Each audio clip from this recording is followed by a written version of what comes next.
जोहार झारखंड। नमस्कार साथियों, स्वागत है आप सभी को आपके अपने channel exam happy by Jharkhand में। तो दोस्तों, डेली की तरह आज भी हम गुरुवार को आपके लिए लाइव टेस्ट 8 PM में डेली लेकर के आ रहे हैं। तो आप अवश्य जुड़ करके यहाँ पर सारे प्रश्नों को आप देखते रहिएगा और अवश्य कमेंट कीजिएगा कि आपने कितने प्रश्नों को सही किया, क्योंकि अब आकलन परीक्षा आपका दूर नहीं है। बहुत ही जल्द आपके आकलन परीक्षा होने वाले हैं, जिसकी यहाँ घोषणा भी कर दी गई है और जिसके लिए सिलेबस भी बहुत जल्द आपको दिया जाएगा। तो डेली आप यहाँ पर जुड़ करके रात्रि 8 बजे आप मॉक टेस्ट देख सकते हैं और डेली 50 प्रश्न को आप कर सकते हैं और देखिए कितने आप सही कर पाते हैं। यदि 50 में 40 आप सही कर रहे हैं तो आपका स्कोर बहुत ही अच्छा है। तो चलिए, डेली 8 बजे जुड़ करके आप जरूर तैयारी कीजिएगा। और यदि बिहार में हुए आकलन परीक्षा का यदि आपको PDF चाहिए तो आप अवश्य यहाँ पर यस कीजिएगा और कमेंट कीजिएगा, तो हम आपके लिए यहाँ पर PDF देंगे। तो चलिए चलते हैं प्रश्न की ओर।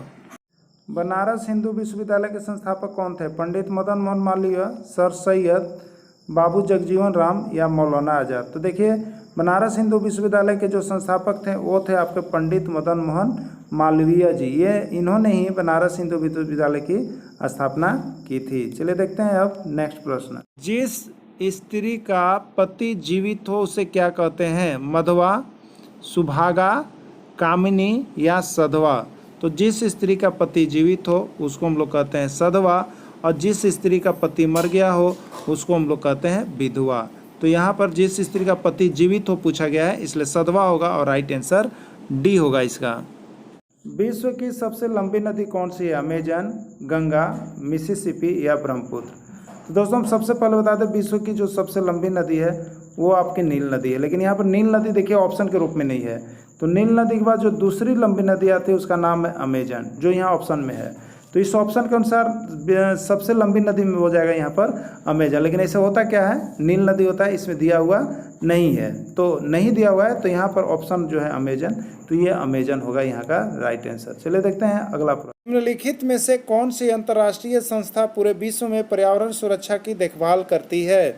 WWF, WHO, पेटा या UN? कौन सी संस्था करती है? तो देखिए, यहाँ पर जो ऑप्शन आया हुआ है उसके अनुसार पूरे विश्व की अंतर्राष्ट्रीय संस्था जो पर्यावरण सुरक्षा की देखभाल करती है उसको हम लोग कहते हैं WHO। क्या कहते हैं? WHO के अनुसार यहाँ पर पूरे विश्व में पर्यावरण सुरक्षा की देखभाल की जाती है। चलिए देखते हैं नेक्स्ट प्रश्न। मानव में गुणसूत्रों की संख्या कितनी होती है? 46 जोड़े, 20 जोड़े, 23 जोड़े या 32 जोड़े? देखिए, मानव में गुणसूत्र कितने होते हैं? तो 46 गुणसूत्र होते हैं। ठीक है, ये भी पूछा जाता है कि मानव में कितने गुणसूत्र होते हैं? तो 46 गुणसूत्र होते हैं। ठीक है, अब 46 को यहाँ पर देखिए 46 जोड़ा दिया हुआ है, तो 46 जोड़े नहीं होते, सिर्फ 46 होते हैं। लेकिन 46 ही कितना जोड़ा हुआ तो आप बता सकते हैं, तो 23 जोड़ा।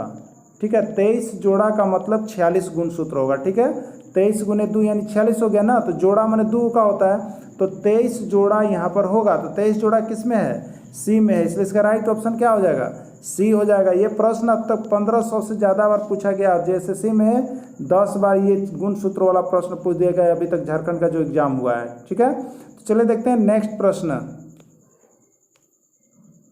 एक कर चलाया जाने वाला हथियार क्या कहलाता है? भाला, गुलेल, शस्त्र या अस्त्र? देखिए, बहुत बार प्रश्न आता है। तो फेंक कर जो हथियार चलाया जाता है उसको हम लोग कहते हैं यहाँ पर अस्त्र, यानी इसका राइट आंसर डी होगा, अस्त्र होगा। चलिए देखते हैं नेक्स्ट प्रश्न। राज्यसभा के 1/3 सदस्य रिटायर होते हैं हर वर्ष, प्रत्येक दूसरे वर्ष, 6 वर्ष बाद या 5 वर्ष बाद? तो देखिए, राज्यसभा के जो 1/3 सदस्य होते हैं वो प्रत्येक दूसरे साल, क्या होता है, प्रत्येक दूसरा वर्ष जो है यहाँ पर रिटायर करते हैं। ठीक है, तो यहाँ पर प्रत्येक दूसरा वर्ष, यानी इसका राइट आंसर जो हो जाएगा वो आपका बी हो जाएगा। चलिए देखते हैं अब नेक्स्ट प्रश्न। कीटनाशियों के अधिक इस्तेमाल से क्या होगा? वायु प्रदूषण, ध्वनि प्रदूषण, जल प्रदूषण, इनमें से सभी? तो देखिए, कीटनाशियों के अधिक इस्तेमाल से यहाँ पर क्या हो सकता है? तो देखिए, कीटनाशी जो है सभी चीज़ को प्रदूषित करते हैं। सबसे पहले तो कीटनाशक जो हुए उससे वायु प्रदूषण हो गया। उसके बाद देखिएगा यहाँ पर, तो कीटनाशियों के अधिक इस्तेमाल से जो दवा मारने वाली चीज़ होती है उससे आवाज़ भी निकलता है, ध्वनि प्रदूषण, और जब वो बह करके जाता है तो वो होता है जल प्रदूषण, यानी इनमें से सभी होगा। ठीक है, चलिए देखते हैं अब नेक्स्ट प्रश्न। संविधान के किस संशोधन द्वारा समाजवादी, धर्मनिरपेक्ष और अखंडता शब्दों को प्रस्तावना में जोड़ा गया? 28वां, 40वां, 42वां या 52वें? कौन से संविधान संशोधन के तहत जोड़ा गया? तो देखिए यहाँ पर जो है जोड़ने की जो बात कही जा रही है, तो वो आपका जो है यहाँ पर 42वां संविधान संशोधन अधिनियम के तहत समाजवादी, धर्मनिरपेक्ष और अखंडता शब्दों को प्रस्तावना में जोड़ा गया। और ये भी पूछा जाता है कि 42वां संविधान संशोधन अधिनियम कब हुआ, तो यह आपका जो है 1976 में हुआ। ठीक है, 1976 में हुआ।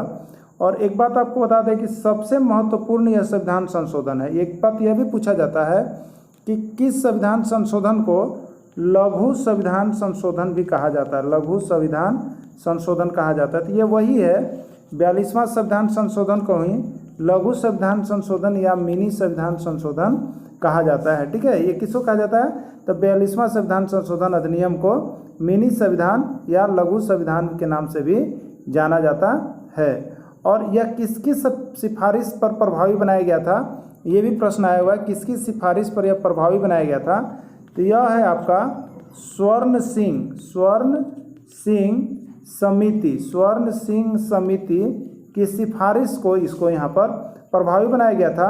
और यह प्रश्न जो है समाजवादी, धर्मनिरपेक्ष और अखंडता, ये अब तक आप 1000 से ज़्यादा बार देखिएगा आपका एग्जाम में आ गया है और जेएसएससी में 5 बार अब तक पूछा गया है। तो इस प्रश्न को बहुत इंपॉर्टेंट मानिएगा, 42वां संविधान संशोधन अधिनियम। इसका अलग से हम वीडियो भी दे देंगे जो कि आप यहाँ पर देख पाइएगा। चलिए चलते हैं अब नेक्स्ट प्रश्न की ओर। ऐसा रोगी जिसका उपचार संभव न हो उसे क्या कहेंगे, अरोगी, विरोगी, अतिरोगी या असाध्य। यानी कुछ रोग ऐसे होते हैं जिसका उपचार संभव नहीं है, मतलब जिसको ठीक नहीं किया जा सकता है, वे सभी असाध्य बीमारी के अंतर्गत आते हैं। तो जिसका उपचार संभव न हो उससे हम लोग कहते हैं असाध्य। ठीक है, उसको क्या कहेंगे, असाध्य। चलिए देखते हैं नेक्स्ट। संस्कृत की लिपि है देवनागरी, रोमन, गुरुमुखी या उर्दू। संस्कृत किस लिपि में लिखी जाती है, तो दोस्तों संस्कृत की जो लिपि है वो आपका देवनागरी लिपि होता है। संस्कृत देवनागरी लिपि में लिखा जाता है। वह लवण जो जल का अवशोषण करता है क्या कहलाता है, हाइड्रोस्कोपिक लवण, एनहाइड्रस, जल प्रदूषण, इनमें से सभी। लवण जो जल का अवशोषण करता है क्या कहलाता है, तो देखिए यहाँ पर जो लवण जल का अवशोषण करता है उसको हम लोग कहते हैं हाइड्रोस्कोपिक लवण। क्या कहते हैं उसको हम लोग, हाइड्रोस्कोपिक लवण के नाम से जानते हैं। चलिए देखते हैं अब नेक्स्ट प्रश्न। सबसे प्राचीन वेद है ऋग्वेद, सामवेद, यजुर्वेद या अथर्ववेद। तो भारत का सबसे प्राचीन वेद जो है वो आपका यहाँ पर ऋग्वेद है। ऋग्वेद को भारत का सबसे प्राचीन वेद के नाम से जाना जाता है। ये भी प्रश्न अब तक 10,000 से ज़्यादा बार आपके एग्जाम पूछा गया है। जेएसएससी की बात कीजिएगा तो ये 15 बार प्रश्न आया हुआ है। चलिए देखते हैं नेक्स्ट प्रश्न।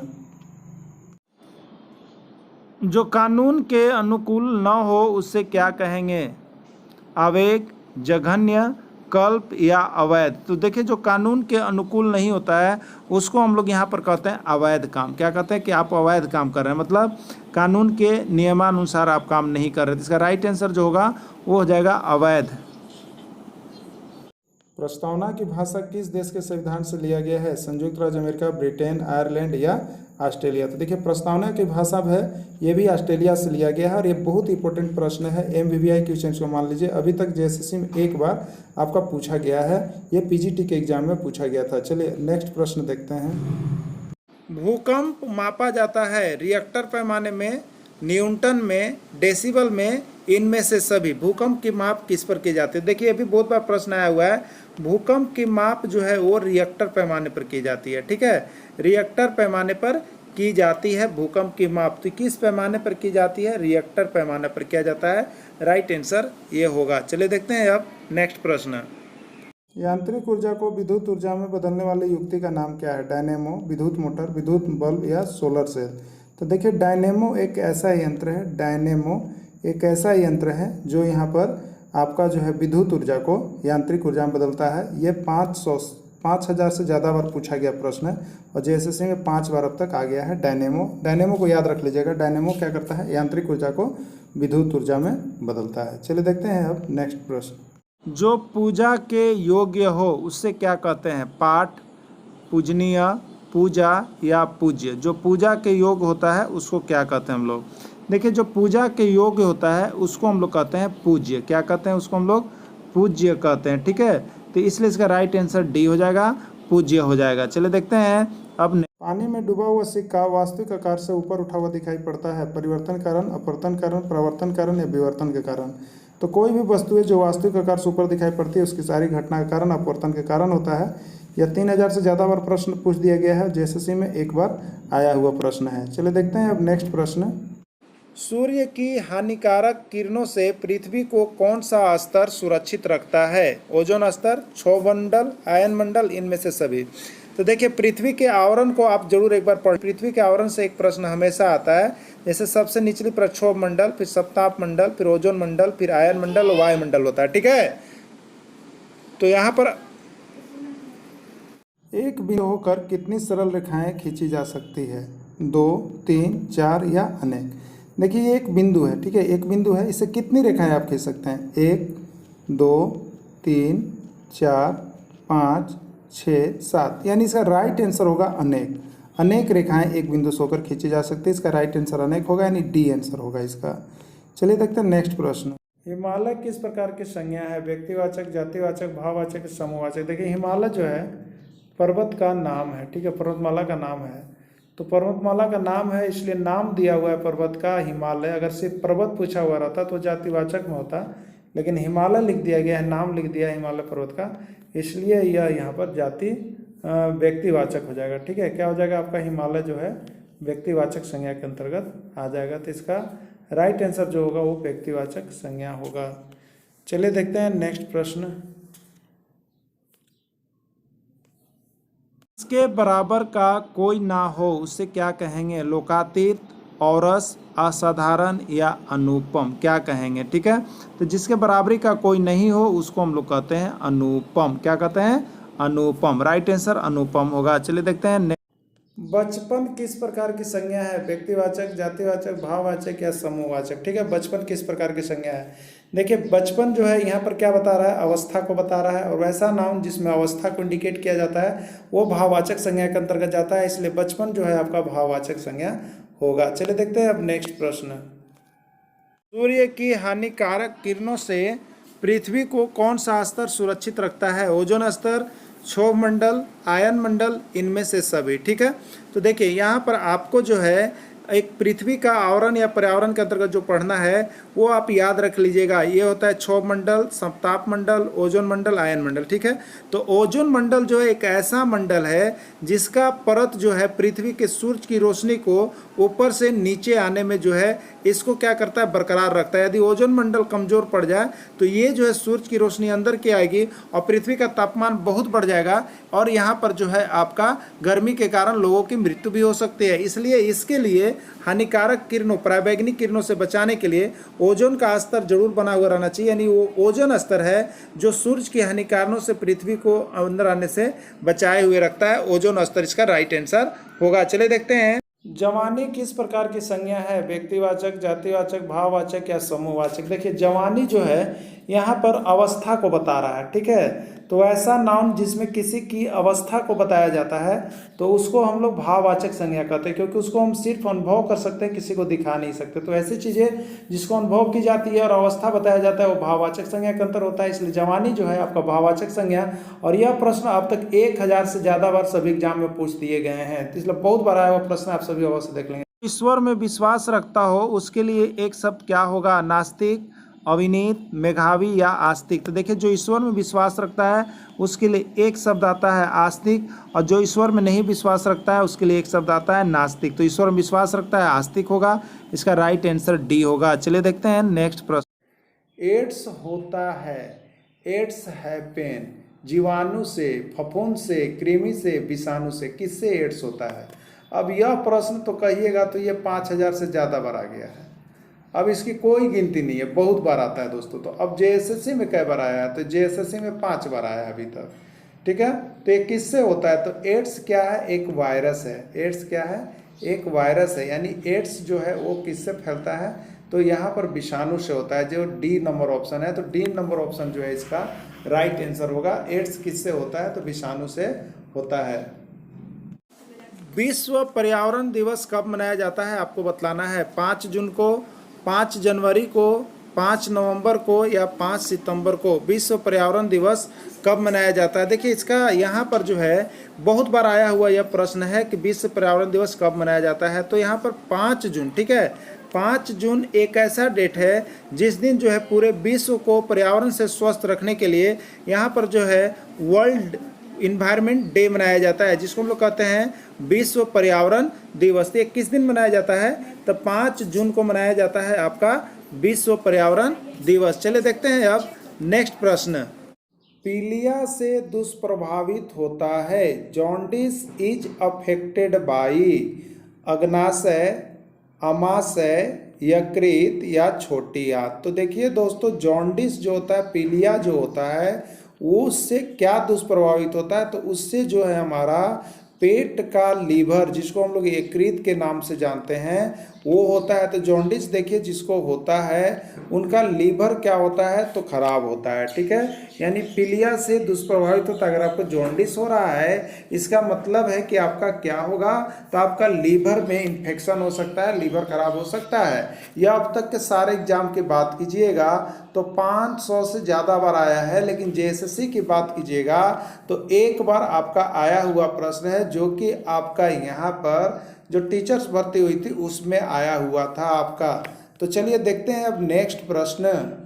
झारखंड की एकमात्र नदी जो स्वतंत्र रूप से बंगाल की खाड़ी में गिरती है, उसका नाम बताना है। बराकर नदी, दामोदर नदी, सोनरेखा नदी या कोयल नदी। देखिए दोस्तों, इसका राइट आंसर जो होगा सोनरेखा नदी होगा। सोनरेखा नदी एक ऐसी नदी है जो स्वतंत्र रूप से यहाँ पर बंगाल की खाड़ी में गिरती है। बता दें, जेएसएससी में अब तक जो है 8 बार, यानी झारखंड के परीक्षाओं में 8 बार यह प्रश्न झारखंड जीके के अंतर्गत पूछ दिया गया है। तो आप सभी जो है यहाँ झारखंड जीके के अंतर्गत भी तैयारी करें। तो यहाँ पर जेएसएससी के आए हुए प्रश्नों को अवश्य देख लीजिएगा, और हम आपको केवल यहाँ पर जेएसएससी में अब तक जो प्रश्न पूछे गए वही आपको झारखंड जीके के अंतर्गत दे रहे हैं। तो आप सभी यहाँ पर तैयारी झारखंड जीके के लिए जुड़ करके करते रहिएगा, बने हुए रहिएगा। चलिए देखते हैं अब।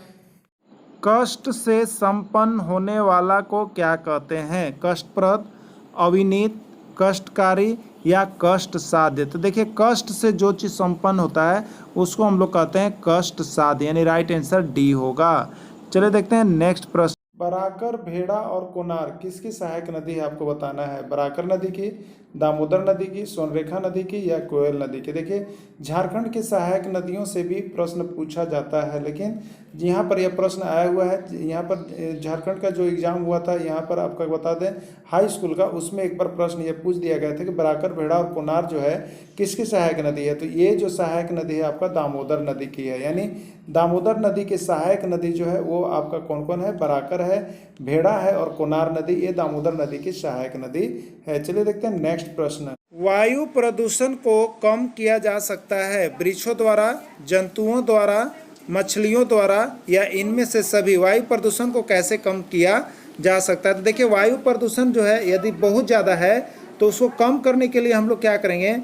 जितना अधिक जो है पेड़ पौधा आप लगाइएगा, उतना अधिक ही वायु प्रदूषण कम होगा। क्योंकि पेड़ पौधे जो होते हैं ये क्या करते हैं? तो ये प्रदूषण को कम करने में बहुत ही सहायता करते हैं, क्योंकि ये कार्बन डाइऑक्साइड गैस को क्या करते हैं? अपना भोजन के रूप में उपयोग करते हैं। इसलिए वायु प्रदूषण को कम करने के लिए यहाँ पर वृक्षों द्वारा कम किया जा सकता है। इसका राइट आंसर ये होगा। तो चलिए देखते हैं अब नेक्स्ट प्रश्न। विश्व में अबरक का सबसे बड़ा रिजर्व भंडार किस देश में है? भारत, श्रीलंका, दक्षिण अफ्रीका या मलेशिया। तो भारत का सबसे बड़ा रिजर्व जो है वो देखिए आपका भारत है। विश्व में भारत है।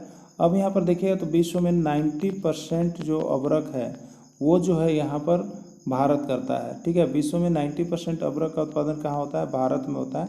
10% ही अदर में सब आते हैं, यानी विश्व में अबरक का सबसे बड़ा रिजर्व कहाँ है? तो वो भारत हो जाएगा आपका। चलिए देखते हैं नेक्स्ट प्रश्न। जो देखने में प्रिय लगता हो उससे क्या कहते हैं? प्रिय पात्र, इनमें से कोई नहीं, समदर्शी या प्रियदर्शी। ठीक है, तो जो देखने में प्रिय लगता है उसको हम लोग यहाँ पर कहेंगे प्रियदर्शी। अब प्रियदर्शी किस में है? डी में है, इसलिए इसका राइट आंसर डी होगा। चलिए देखते हैं नेक्स्ट प्रश्न। कहाँ पर दिन तथा रात सदैव बराबर होते हैं? भूमध्य रेखा, ध्रुव पर, प्रमुख यामियोत्तर में या अंटार्कटिका पर। तो देखिए, भूमध्य रेखा या विषुवत रेखा एक ऐसी रेखा है जहाँ पर दिन और रात क्या होते हैं? बराबर होते हैं। ठीक है, दिन और रात बराबर होते हैं। अब इसमें से कभी कभी यह भी पूछा जाता है कि दिन और रात कब बराबर होते हैं, तो वो डेट भी आपको याद रखना है। 21 मार्च और 23 सितंबर। 21 मार्च और 23 सितंबर ऐसी तिथि है जिसमें यहाँ पर दिन और रात बराबर होते हैं। प्रकाश संश्लेषण संपादित होता है सभी हरे पौधे द्वारा, सभी पौधों द्वारा, सभी जंतुओं एवं पौधों द्वारा, इनमें से सभी। ठीक है, तो देखिए प्रकाश संश्लेषण जिसको हम लोग कहते हैं फोटोसिंथेसिस, प्रकाश संश्लेषण जो है सभी में संभव नहीं होता है। प्रकाश संश्लेषण सिर्फ यहाँ पर हरे पेड़ पौधों से ही संपादित होता है। पौधा में यदि सूखा पौधा है तो उसमें प्रकाश संश्लेषण की क्रिया संपादित नहीं होगी। तो यहाँ पर ऑप्शन के रूप में देखिए आया हुआ है सभी हरे पौधे। तो ये ऑप्शन जो है इसका राइट ऑप्शन है, यानी सभी हरे पौधों के द्वारा जो होता है प्रकाश संश्लेषण की क्रिया संपादित होती है। चलिए देखते हैं अब नेक्स्ट प्रश्न। विजयनगर राज्य की स्थापना किसने की थी?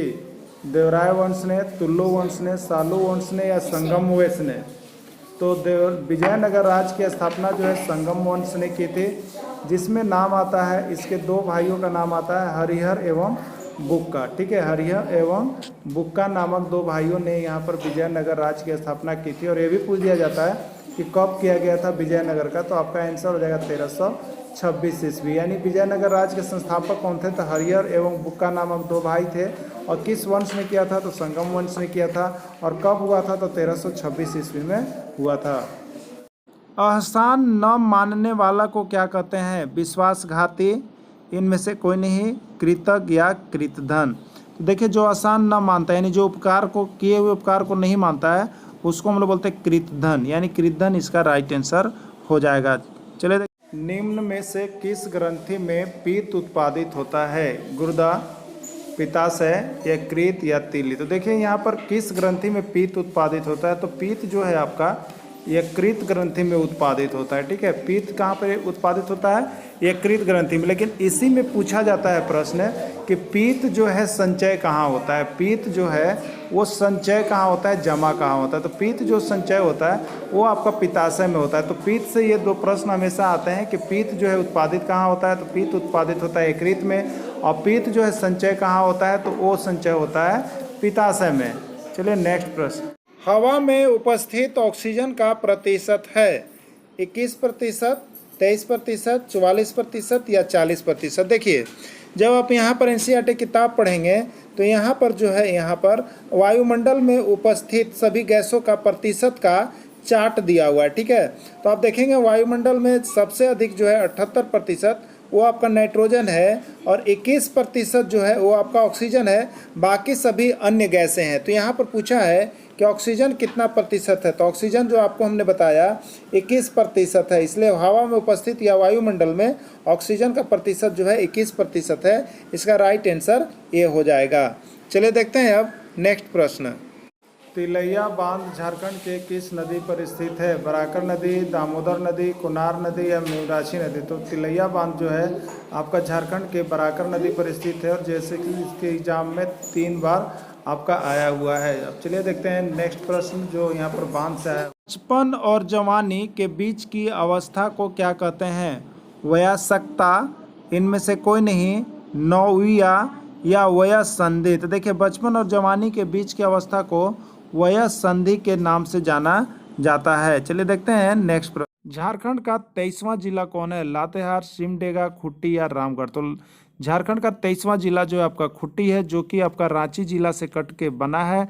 ये खुट्टी है और अब तक झारखंड के एग्जाम में 1 बार आपका पूछा गया है। चलिए देखते हैं। सीएनजी का संक्षिप्त रूप है, सीएनजी का संक्षिप्त रूप क्या होगा? Compressed natural gas, clean natural gas, carbonated natural gas या इनमें से सभी? तो देखिए सीएनजी, ठीक है, सीएनजी। सी का मतलब है यहाँ पर कंप्रेस्ड, एन का मतलब है नेचुरल और जी का मतलब है गैस, यानी कंप्रेस्ड नेचुरल गैस होता है, जिसका राइट ऑप्शन ए में मिल रहा है आपका। तो कंप्रेस्ड नेचुरल गैस होगा। चलिए देखते हैं अब। किन्नन स्टेडियम कहाँ स्थित है? जमशेदपुर, रांची, दुमका या बोकारो? तो किन्नन स्टेडियम जो है वो आपका जमशेदपुर में स्थित है और यह झारखंड के होने वाले एग्जाम में 10 बार अब तक स्टेडियम से प्रश्न आएंगे, 10 बार पूछ दिया गया है, तो इसको आप लोग देख लीजिएगा। चलिए देखते हैं अब नेक्स्ट।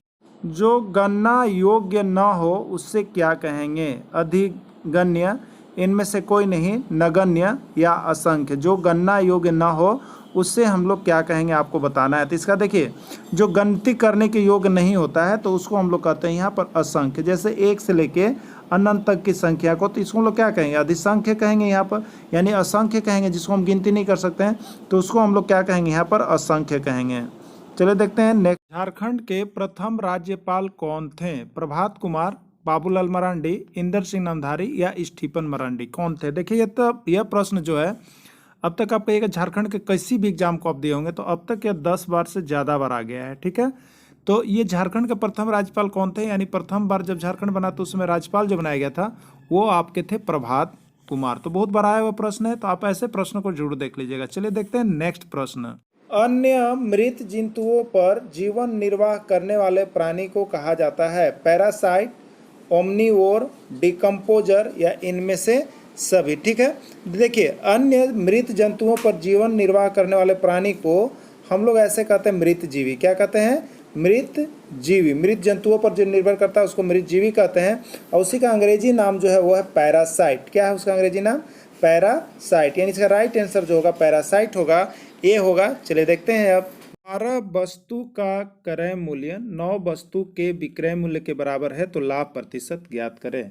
10,000 से ज़्यादा बार ये प्रश्न आया है, समझिए 10,000 से ज़्यादा बार आ गया है। अब देखिए इसमें आप देख रहे हैं कि खाली वस्तु है, कहीं भी रुपया पैसा का जिक्र है नहीं है।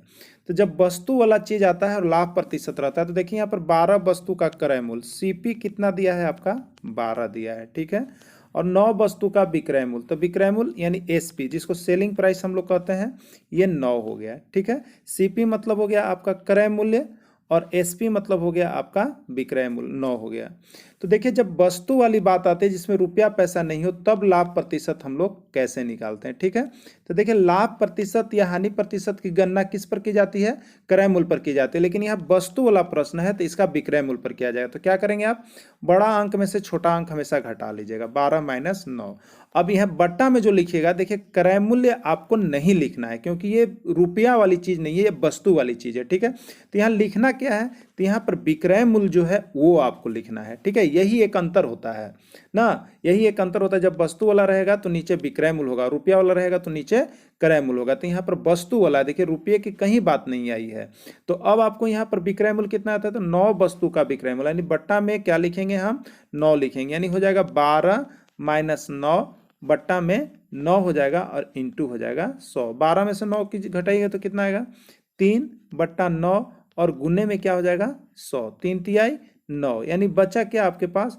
तो 100 और बट्टा में 3, यही प्रतिशत हो गया। ठीक है, तो 100/3 किस में है? ये सी नंबर ऑप्शन में है, तो सी नंबर ऑप्शन आपका सही होगा। तो अब हम आपको बता दें मैथ्स का यहाँ पर जो है 100 प्रश्न हम आपके लिए इसी तरह से ट्रिकली बनाए हुए हैं जो अब तक लगभग सभी एग्जाम में आए हुए हैं। तो इन 100 प्रश्नों को यदि आप परचेज करना चाहते हैं, जिसमें से अगर आप झारखंड उत्पाद सिपाही भर्ती परीक्षा की दे रहे हैं तो आपको यहाँ जो है 10 प्रश्न उसमें से ही समाहित रहेंगे। तो आप जरूर कमेंट कीजिएगा, यदि आपको चाहिए तो उसकी कीमत हम यहाँ पर आपको बता देंगे। तो चलिए देखते हैं अब नेक्स्ट प्रश्न क्या है आपका। दूर की सोचने वाला को क्या कहते हैं? सूक्ष्म दृष्टि कोई नहीं, दूरगामी या दूरदर्शी। तो देखिए जो दूर की सोचता है उसको हम लोग कहते हैं यहाँ पर दूरदर्शी। इसका राइट आंसर दूरदर्शी होगा। चलिए देखते हैं नेक्स्ट प्रश्न। यदि 42 व्यक्ति किसी कार्य को 15 दिन में समाप्त कर सकते हैं तो 30 व्यक्ति उसी कार्य को कितने दिन में समाप्त कर सकते हैं? ठीक है, ये टाइम एंड वर्क का प्रश्न है, टाइम एंड वर्क, समय और काम। ठीक है, समय और काम से एक प्रश्न आपका एकदम समझिए कि एग्जाम में रहना तय हो गया है। ठीक है, तो समय और काम से जितने प्रश्न, जिस तरह के प्रश्न आते हैं उसको हम यहाँ पर बता दे रहे हैं, जिससे कि आपको ट्रिकली आप बहुत ही कम समय में, चंद मिनटों में भी इसका काम कर सकते हैं। अब देखिए यहाँ पर ये जो है यहाँ पर क्या होता है, 42 व्यक्ति हैं। ठीक है, तो ये पहला देखिएगा, यहाँ 42 व्यक्ति किसी कार्य को 15 दिन में कर सकते हैं। यहाँ पर एक पूर्ण विराम पड़ जाता है, पूर्ण विराम पड़ जाता है ना, तो इससे एक अलग काम करना है। ये 42 व्यक्ति, तो ये पहला वाक्य है, तो व्यक्ति मैंने मैन होता है, तो M1 पहला व्यक्ति, यहाँ पर पहला समीकरण के लिए 42 हो गया। और कितना दिन, दिन को हम लोग D1 कहते हैं। ठीक है, पहला समीकरण इसलिए D1 लिखेंगे ना, कितने दिन में कर रहा है? 15 दिन में कर रहा है। ठीक है, M1 D1 आप समझ गए, क्योंकि यहाँ पर पूर्ण विराम लगा तो ये पहला समीकरण हमारा होगा। ठीक है, तो व्यक्ति यानी मैन हो गया, तो पहला है इसलिए M1 लिखेंगे 42, और यहाँ पर दिन है तो ये पहला समीकरण का चल रहा है तो दिन के लिए डे होता है, D1 लिखेंगे 15। अब उसी तरह से यहाँ दूसरा स्टार्ट हो रहा है, तो 30 व्यक्ति उसी कार्य को, तो 30 मैंने दूसरा बार समीकरण चल रहा है, तो M2 आप लिखिएगा 30, मैन है, व्यक्ति का चल रहा है, उसी कार्य को कितने दिन में समाप्त कर पाएगा, यानी D2 आपको पता नहीं है, D2 पता करना है, तो D2 = हो गया व्हाट। D2 इक्वल टू हो गया वाट। इस चीज़ को आप चुन लिए ना, पहले समीकरण से M1 D1 होगा और दूसरे समीकरण से M2 और D2 होगा, दूसरा समीकरण से M2 D2, D2 नहीं दिया हुआ है, ठीक है, यही दिया हुआ है ना। अब इसी का देखिए एक फॉर्मूला होता है, क्या होता है, आदमी गुने दिन, पहले आदमी, ठीक है, पहले आदमी पहले दिन बराबर दूसरे आदमी इंटू दूसरे दिन, ठीक है। अब इस पर देखते हैं, तो आपका फॉर्मूला होता है M1 D1 equal to M2 D2, यही होता है, ठीक है। M1 देखिए कितना दिया हुआ है 42 गुने D1 कितना दिया हुआ है 15। अब देखिएगा M2 कितना दिया हुआ है 30 और D2 नहीं दिया हुआ है, ठीक है, तो D2 को हम D2 रहने दिए, कितने दिन में काम कर सकते हैं, ठीक है। एक चीज़ आप याद रखिएगा, ये गुना बाएं तरफ भी गुना हो और दाएं तरफ भी गुना हो तो हम लोग क्या करते हैं, ऊपर ऊपर जो अंक है उसको काट सकते हैं, ठीक है।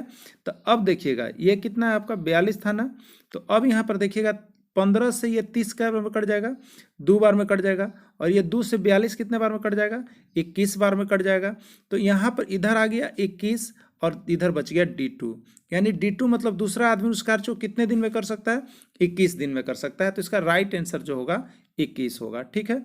अब देखिए यहाँ पर आपको जिससे दिक्कत लग रहा था 42 गुने 15 बराबर 30 गुने D2, तो आप इस प्रकार से भी कर सकते हैं। D2 बराबर क्या हो जाएगा 42 गुने 15 और बट्टा में क्या हो जाएगा, तो ये जो बट्टा में जिसके साथ जो गुना में रहता है वो भाग में आता है, तो देखिए भाग में आ गया 30, D2 के साथ गुना में था तो वो भाग में आ गया, 15 दूनी 30 और 2 से 42 कितने बार में 21 बार में। तो ऐसे भी आप काट सकते हैं, ठीक है, लेकिन ज़्यादा शॉर्ट वैसे ठीक रहता है कि तुरंत तुरंत हम लोग काट लेते हैं, क्योंकि बहुत ही कम समय में हमको यहाँ पर गणित को बनाना पड़ता है। तो 21 होगा और ये राइट आंसर सी होगा। चलिए देखते हैं अब नेक्स्ट प्रश्न। ध्वनि या ध्वनि प्रदूषण मापा जाता है डेसिबल में, डेसिम में, डेसिमल में या इनमें से सभी। तो देखिए यहाँ पर सभी चीज़ों की माप की जाती है। तो ध्वनि या ध्वनि प्रदूषण इसकी माप किया जाता है कि यहाँ पर ध्वनि का प्रदूषण कितना है, तो वो जो माप किया जाता है वो आपका डेसिबल में मापा जाता है, जिसको डीबी हम लोग लिखते हैं, ठीक है।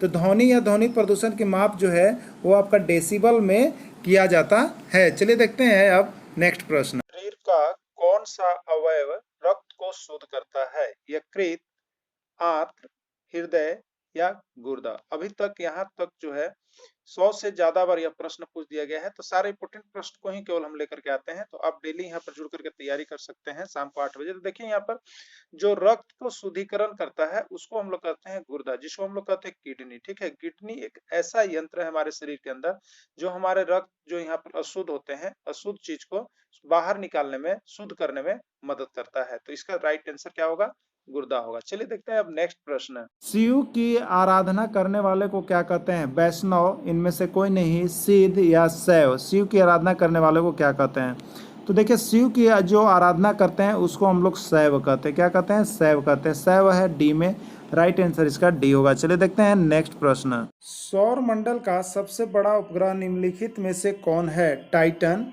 मिरांड, चंद्रमा या गैनीमेड। तो देखिए सौर मंडल में जब हम उपग्रह की बात करते हैं तो उपग्रह में यहाँ पर जो होता है गैनीमेड, ठीक है, गैनीमीड जो है यह जो है सबसे बड़ा उपग्रह माना जाता है और अभी तक बहुत बार पूछा गया है प्रश्न है।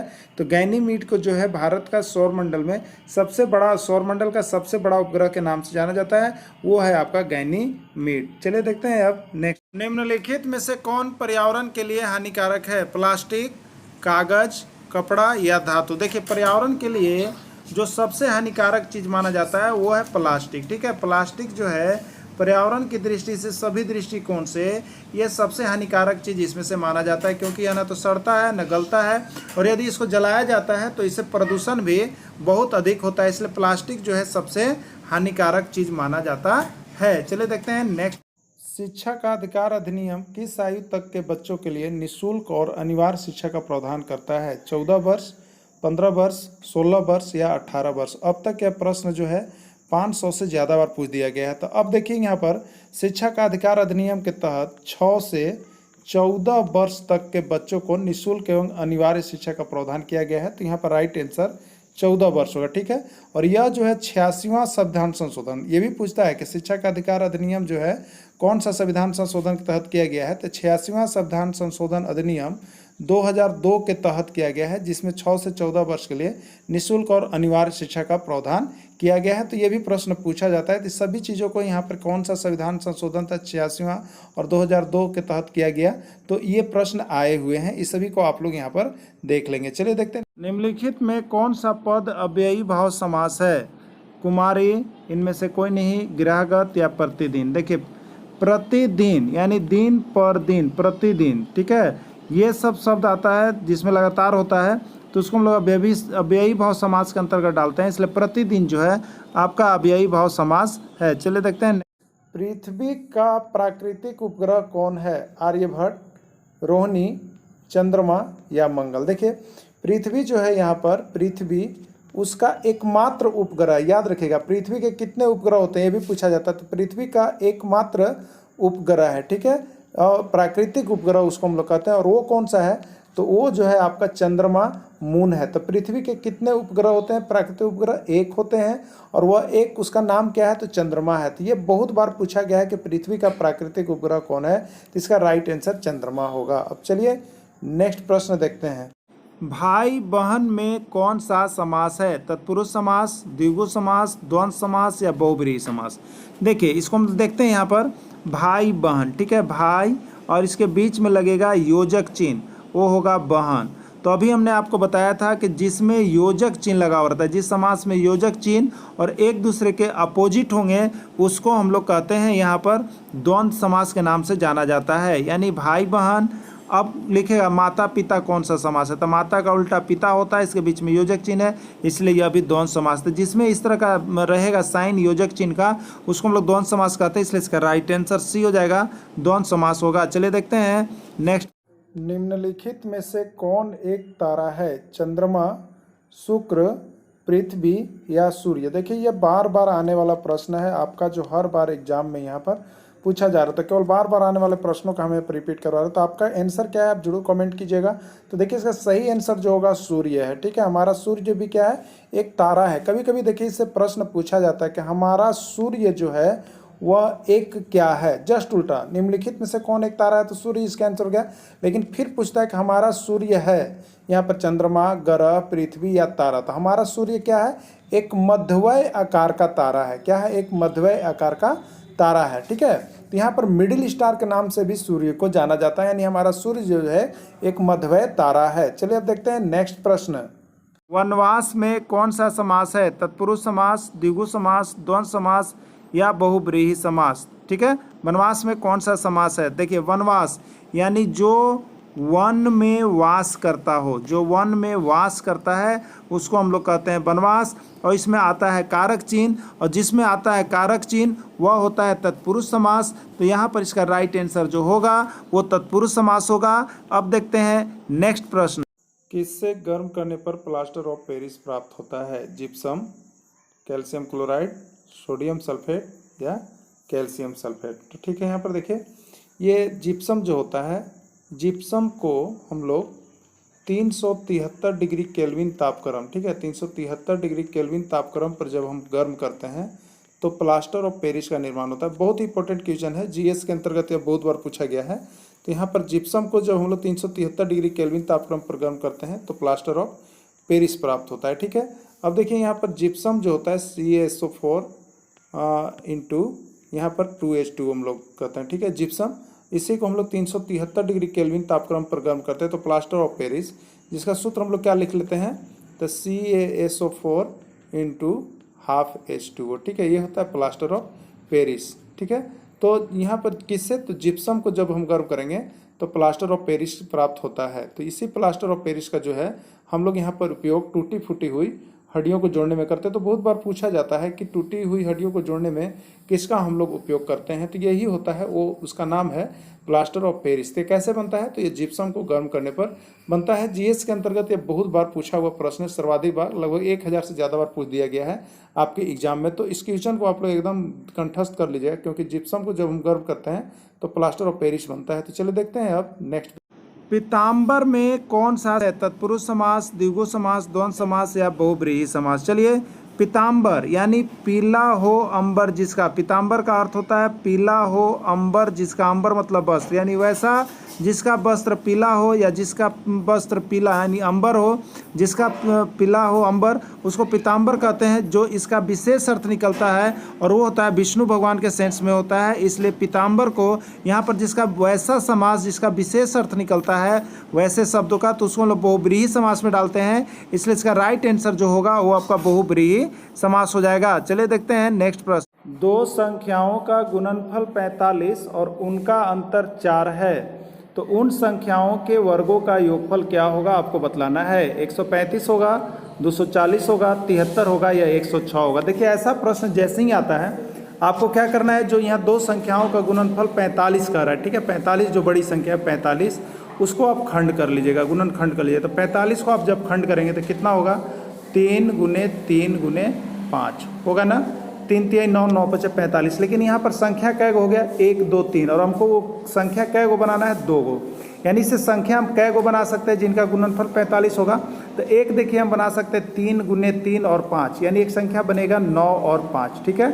दूसरी संख्या हम बना सकते हैं खूब से खूब, तो क्या करेंगे, यदि 3 और 5 को लेंगे और एक 3 होगा, यानी दूसरी संख्या जो बनेगी 3 और 15, ठीक है। यानी यही दो संख्या जो है मेरा यहाँ पर बन रहा है और इन दोनों का गुणनफल क्या हो रहा है आपका 45 हो रहा है। एक है 3 और 15, एक है 9 और 5। लेकिन एक चीज़ और है जिससे मेरा क्लियर हो जाएगा कि आंसर 9 5 होगा कि 3 15 होगा, ठीक है। तो देखिए इसका अंतर 4 होना चाहिए, तो वो सही है। तो अब अंतर कीजिएगा, तो 9 में से 5 घटाइएगा तो कितना हो जाएगा, इसका अंतर 4 होगा, और 15 में से 3 घटाइएगा तो इसका अंतर कितना होगा, 12, यानी ये अब रॉन्ग हो गया, ठीक है। सही आंसर मेरा कौन आ गया, 9 और 5, क्योंकि उसका अंतर यहाँ पर 4 हो रहा है, इसका गुणनफल 45 हो जा रहा है ना। तो ये आंसर सही है। तो आगे क्या पूछा है, वो दो संख्याएं कौन होगी, 9 और 5, लेकिन यहाँ पर वो नहीं पूछा है कि संख्याओं के वर्गों का योगफल क्या है। तो अब हम लोग क्या करेंगे, हम लोग को मिला है 9 और 5, तो 9 का वर्ग और 5 का वर्ग का योगफल पूछा जा रहा है क्या होगा। तो 9 का वर्ग कितना हो गया, 81, और 5 का वर्ग कितना हो गया, 25, ठीक है। आप जोड़ लेंगे तो 1 और 5 कितना हो गया, 6 हो गया, 8 और 2 कितना हो गया, 10 हो गया, 106 हो गया, ठीक है। इसका आंसर कितना हो गया, 106। 106 कौन सा ऑप्शन में है, पहला में नहीं है, दूसरा में नहीं है, तीसरा में, ये डी नंबर में, यानी डी नंबर जो है इसका राइट आंसर होगा 106, बिल्कुल यहाँ पर ओके है। तो यही इसका राइट आंसर हुआ। चलिए देखते हैं अब नेक्स्ट प्रश्न। फिर में कौन सा समास है, तत्पुरुष समास, द्विगु समास, द्वंद्व समास या बहुब्रीहि समास। युधिष्ठिर में कौन सा समास होगा। युधिष्ठिर का मतलब है जो युद्ध में स्थिर रहता है, ठीक है, जो युद्ध में स्थिर रहता है उसको युधिष्ठिर कहते हैं, और इसका एक विशेष अर्थ निकलता है युधिष्ठिर, इसलिए जिसका विशेष अर्थ निकलेगा उसको हम लोग बहुब्रीहि समास के अंतर्गत डालेंगे, और यह जो है आपका बहुब्रीहि समास होगा। चलिए देखते हैं अब। गगनचुंबी में कौन सा समास है, तत्पुरुष समास, द्विगु समास, द्वंद्व समास या बहुब्रीहि समास। तो देखिए यदि आप समास के जो 6 भेद होते हैं उसमें से प्रश्न तो हमेशा आता ही है। अब आपको बता दें उसके पहचानने का तरीका हम आपको अलग से एक वीडियो बना देंगे, लेकिन यहाँ पर जो बताते चल रहे हैं उसको भी आप समझ लीजिएगा, तो आप समास का एक प्रश्न जो है आप अवश्य बना सकते हैं। तो देखिए यहाँ पर गगनचुंबी, ठीक है। अब देखिएगा यहाँ पर कौन सा समास होगा, क्लियर आपको हम करते हैं। गगनचुंबी का मतलब है, गगनचुंबी का मतलब क्या हो जाएगा, गगन को चूमने वाला, ठीक है, गगन को चूमने वाला। एक चीज़ देखिएगा, ठीक है। तो यहाँ पर देखिएगा ये को जो आ रहा है ना, को कर्ता चिन्ह आ रहा है, कर्ता, तो वैसा समास जिसका विग्रह जब आप करेंगे और उसके बीच में यहाँ पर जो है कि आपका कर्ता आता है, कारक आता है, तो यहाँ पर जो अधिकारक आने के बाद उसका चिन्ह आता है, तो आप यहाँ पर उसको जो है तत्पुरुष समास में डालिएगा, ठीक है, तत्पुरुष समास में डालिएगा। अधिकारक का चिन्ह आ रहा है आपको विग्रह करने पर तब, तो यहाँ पर तत्पुरुष समास इसका राइट आंसर हो जाएगा, ठीक है।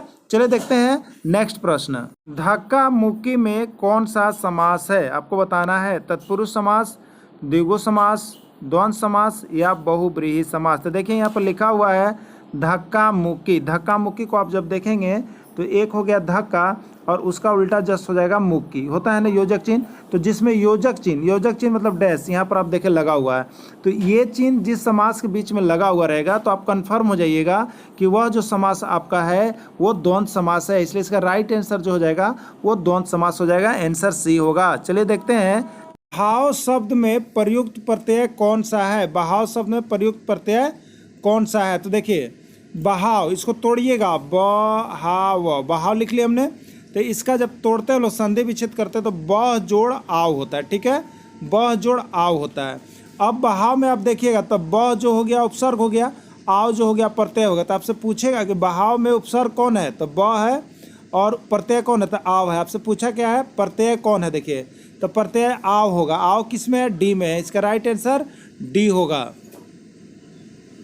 अतिव शब्द में कौन सा उपसर्ग है, आनी, धानी, मावट या अति। तो अतिव शब्द में कौन सा उपसर्ग है, तो देखिए ये पूरा शब्द जो हो गया अतिव, ये पूरा शब्द, ये पूरे शब्द में जो पहले लगेगा उसको उपसर्ग कहेंगे और बाद में जो लगेगा उसको प्रत्यय कहेंगे। तो इसमें अति जो है उपसर्ग है और वह जो है यहाँ प्रत्यय है। तो यहाँ पर पूछा गया है कि कौन सा उपसर्ग है, तो इसका राइट आंसर हो जाएगा अति, अति उपसर्ग है। चलिए देखते हैं नेक्स्ट प्रश्न। फला में कौन सा समास है, तत्पुरुष समास, द्विगु समास, द्वंद्व समास या बहुब्रीहि समास। त्रिफला में कौन सा समास होगा, तो देखिए सबसे पहले आपको हम बता दें, वैसा समास जिसमें संख्या बोधक हो, जो संख्या का बोध करता है और जिसका कोई विशेष अर्थ नहीं निकलता है, तो उसको हम लोग यहाँ पर कहते हैं द्विगु समास। तो देखिए इसमें आप देखिएगा त्रिफला, त्रिफला, त्रिफला चूर्ण आप नाम सुने होंगे। त्रिफला मतलब होता है तीन फलों का समाहार, यानी तीन गो फल का मिश्रण मिल करके बनाता है, उसको हम लोग त्रिफला कहते हैं। तो यहाँ पर देखिए तीन, तीन क्या है, संख्यावाचक है। तो जो संख्यावाचक हो उसको हम लोग लेते हैं द्विगु समास के अंतर्गत लेते हैं, द्विगु समास उसको हम लोग कहते हैं त्रिफला को। लेकिन इसका यदि विशेष अर्थ निकलता तो उसको हम लोग बहुब्रीहि में डालते हैं, लेकिन इसका तीन है, सिर्फ संख्यावाचक को बता रहा है, इसलिए यह द्विगु समास होगा। चलिए देखते हैं तन, मन, धन में कौन सा समास है, तत्पुरुष समास, द्विगु समास, द्वंद्व समास या बहुब्रीहि समास। तन, मन और धन में कौन सा समास है आपको बताना है। तो देखिए यहाँ पर सबसे पहले जो बात है कि तन, मन और धन में कौन सा समास होगा, तो इसके लिए हम आपको बताते चलें। देखिए तन है, फिर मन है और फिर धन है। तो जिसमें योजक चिन्ह, जिसमें योजक चिन्ह लगा हुआ रहता है उसको हम लोग कहते हैं द्वंद्व समास। क्या कहते हैं हम लोग, द्वंद्व समास। जैसे यहाँ पर देखिएगा माता और पिता आप लिखते हैं, माता और बीच में पिता, ये योजक चिन्ह लगा हुआ है तो द्वंद्व समास। इसलिए तन, मन, धन भी जो है आपका वो आपका द्वंद्व समास होगा। इसका राइट आंसर जो है सी होगा। चलिए देखते हैं नेक्स्ट।